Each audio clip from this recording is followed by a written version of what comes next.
नमस्कार मैत्रिणींनो, कला कलेक्टिव्ह या चॅनलमध्ये सगळ्यांचे खूप खूप स्वागत आहे. तर काल आपण ॲपलचं लोणचं बघितलं नाही का, ग्रीन ॲपलचं लोणचं तुम्हाला करून दाखवलं.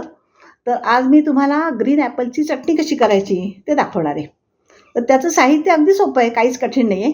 तर ही ॲपल असतात ना आपली, त्याला सालं काढली आणि त्या ॲपल सालं काढून त्या सगळे ॲपल मी त्याला ही किसून घेतली, ओके नाही. आणि ह्याला लिंबाचा रस लावून ठेवला आहे त्याला.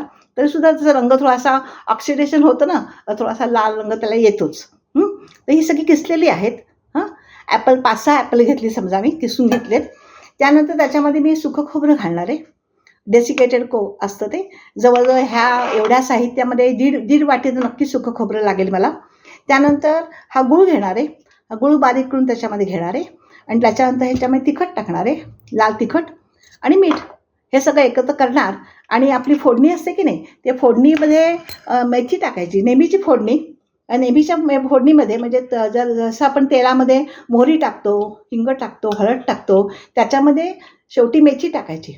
आणि मेथीचा जो वास येतो ना, तो ह्या लोणच्याला, आपल्या चटणीला खूप छान लागतो. तर ही चटपटीत अशी चटणी होणार आहे, पटकन होणारी आहे. तुम्ही ब्रेडला लावू शकता, तुम्ही तुमच्या धिरड्याबरोबर खाऊ शकता, कशाही बरोबर खाऊ शकता, खिचडीबरोबर खाऊ शकता. ही चटणी तर पटकन संपते. म्हणजे आपण केल्यानंतर तुमची फ्रीजमध्ये 5-6 दिवस नक्कीच राहते, पण तुमची त्याच्या आधीच संपून जाईल याची मला खात्री आहे. तर चला तर बघूया, चटणी आता करून झाली की तुम्हाला दाखवते. हे सगळं मी एकत्र करणार. हे सगळं एकत्र करून मिक्सरमध्ये थोडंसं फिरवणार. खूप बारीक नाही करायचं, मला ॲपल अगदी बारीक नको आहे, जरासं असं थोडंसं बारीक पाहिजे. तर 2-3 वेळा असे पल्सनी हळूहळू फिरवणार. मग त्याच्यामध्ये फोडणी टाकणार की झाली चटणी तयार. ओके, तर बघा, दाखवते तुम्हाला चटणी करून झाली की.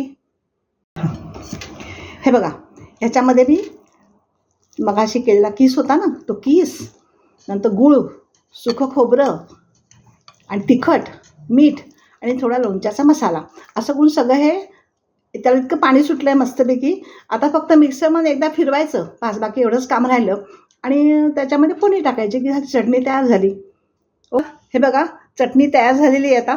मगाशी तुम्हाला दाखवलं ना, ते सगळं मिक्सरमधून असं कोर्सली काढलं. खूप असं अगदी बारीक नाही करायचं, जरासं 2-3दा मिक्सरचं फिरवल्यानंतर जेवढी झाली सगळी मिळून आली, म्हणजे खोबरं, गूळ त्याच्यामध्ये सगळं छान मिळून आलं आहे आणि ॲपल सगळं मिळून आलं आहे.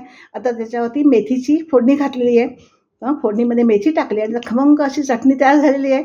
आणि ही तर संपणारच आहे, म्हणजे आज संध्याकाळी पाहुणे येणार आहेत तर आम्ही वापरणारच आम्ही, आणि उद्या पण पाहुणे आहेत तेव्हा आमचं संपणारच आहे, बरं का. तर ही चटणी तुम्ही नक्की करून बघा, तुम्हाला नक्की आवडेल आणि परत परत कराल याची मला खात्री आहे. तर धन्यवाद, करा नक्की आणि चॅनलला लाईक करा, शेअर करा आणि सबस्क्राईब करा. Thank you very much.